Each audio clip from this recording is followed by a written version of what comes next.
મોટો વિખવાદનો પ્રશ્ન પરિવારમાં અને સમાજમાં છે એ માણસનો અહમ અને કુસંસ્કાર.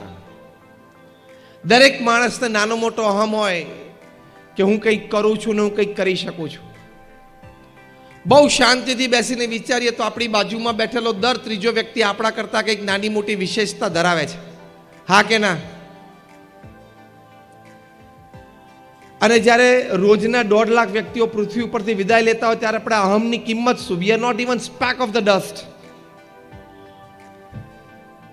ખાલી જે મિલ્કી વેમાં આપણી ગેલેક્સી રહેલી છે ને એનો મેપ જો દોરે ને તો આ પૃથ્વી માટે એક ટપકાની જગ્યા નથી.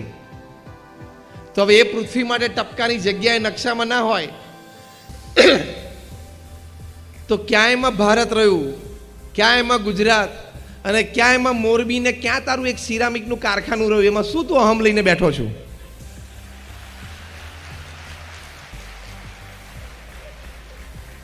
કામ મોટું કરવું,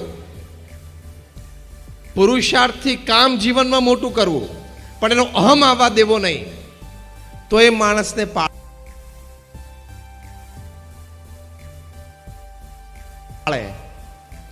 આવું થોડુંક પણ લોજિકલી માણસ વિચારે તો માણસનો અહમ ઓછો થઈ જાય, તો પણ સમાજના અને પરિવારના ઘણા બધા પ્રશ્નો હલ થઈ જાય. કુસંસ્કારોની પણ ઘણી બધી વાતો છે, કારણ કે રાતોરાત પૈસા આવે,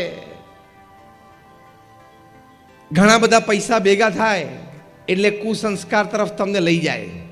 જો તમે સત્સંગ અને સંસ્કાર ન રાખો તો વ્યસનો પણ આવે, અને વ્યસનોથી ઉપરના ઘણા બધા બીજા દૂષણો પણ વ્યક્તિગત અને પારિવારિક જીવનમાં આવી જાય. એ પણ મનુષ્યનું જીવન નથી. બહુ જ વિચારવાનું કે this is 70 or 80 year game. આ 70-80 વર્ષની રમત છે. ખૂબ સારી રીતે જીવી શકીએ એની માટે બહુ સ્પષ્ટ વિચારો, બહુ જ સવડા અભિગમો સાથે સ્પષ્ટ વર્તનો એ જીવનમાં આપણે નક્કી કરી રાખવા પડે. અને એ જો તમે નક્કી ન કર્યા હોય તો જીવન તો પૂરું થઈ જશે, પણ તમને સંતોષ અને આનંદ નહીં આવે. અંગ્રેજીમાં એક બહુ સરસ કહેવત છે, destination is important, journey is equally important. ધ્યેય સુધી પહોંચવું છે એ અગત્યનું છે, પણ પહોંચતા પહોંચતા તમારી સફર છે એ આનંદદાયી અને સંતોષકારક રહે એ પણ ખૂબ જરૂરી છે. તો એવું જીવન જીવવા માટે અમુક ચોક્કસ વિચારો અને વર્તણૂકો આપણે હંમેશા સ્પષ્ટ કરી રાખવાના. એમાં પહેલી મોટી વાત, પહેલો મોટો વિચાર, જે કંઈ આપણે નોકરી ધંધો વ્યવસાય કરીએ છીએ એમાં બહુ જ પ્રામાણિકતા, નીતિમત્તા, એથિક્સ, નોર્મ્સ અને ડિસિપ્લિન સાથે જ કામ કરવું. તમે નીતિમત્તા અને પ્રામાણિકતાને મૂકીને કામ કરશો, કદાચ તમને આમ પ્રગતિ થતી દેખાશે, પૈસા પણ મળતા દેખાશે, પણ ચોરીની વાત કોઈ પણ પ્રકારની લાંબી ચાલતી નથી. આજે નહીં તો કાલે, કાલે નહીં તો પરમ દિવસે પ્રશ્ન આવવાની પૂર્ણ શક્યતા છે. કેવા મોટા મોટાને પણ આવે છે તો આપણને પણ કોઈક દિવસ આવી જાય કે નહીં? અને નીતિમત્તા અને પ્રામાણિકતા ચૂકીને આપણે ગમે તેવું કામ કરીએ, આપણે આપણી જાતને છેતરીએ છીએ.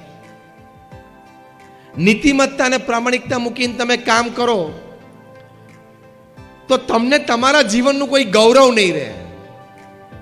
ઠીક છે, કદાચ પૈસા તો કરોડો રૂપિયા કમાઈ લઈએ, 2-4 લક્ઝરી ગાડી પણ રાખી લઈએ, સેન્ટ્રલ એર કન્ડિશન બંગલો પણ બનાવી લઈએ, પણ ખોટું અને અનીતિથી લીધેલું હશે એ તમને તમારી જાત ઉપર ગૌરવ તો નહીં પણ ઘૃણા એક દિવસ પેદા કરશે કે લોકોને છેતરીને મેં લીધું, સરકારી નીતિ નિયમમાં હું ન રહ્યો, રાજ્યનો કે દેશનો ટેક્સ મેં ના ભર્યો. એ ખૂંચશે તમને, અને કેટલું તમે સાથે લઈ જવાના.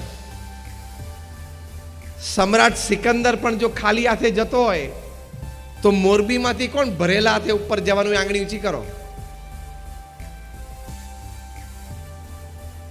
એનું ધન, એની જે ગણતરી છે ને એ આખા મોરબીને, આખા શહેરને, તમારા બધાના મકાનોને અને કારખાનાને ખરીદી શકે એટલા ધનની વાત એની પાસે હતી. પણ એ ખાલી હાથે જાય છે તો આપણે કેમ ભરેલા હાથે જવાના? તો શું કામ આપણે નીતિમત્તા અને પ્રામાણિકતા ચૂકવા? આપણને આપણા છાતી ઉપર હાથ મૂકીને કહી શકવા જોઈએ કે મેં ક્યાંય નીતિમત્તા અને પ્રામાણિકતામાં સોદો નથી કર્યો. અંગ્રેજીમાં એક બહુ સરસ કહેવત છે, no pillow is as soft as a clear કોન્સાયન્સ.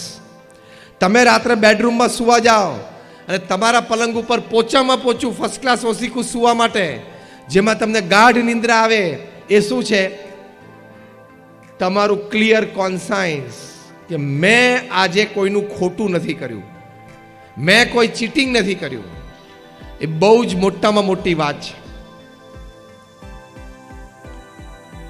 તો એ પ્રથમ લાઈવ લિવિંગ માટેની આ વાત છે.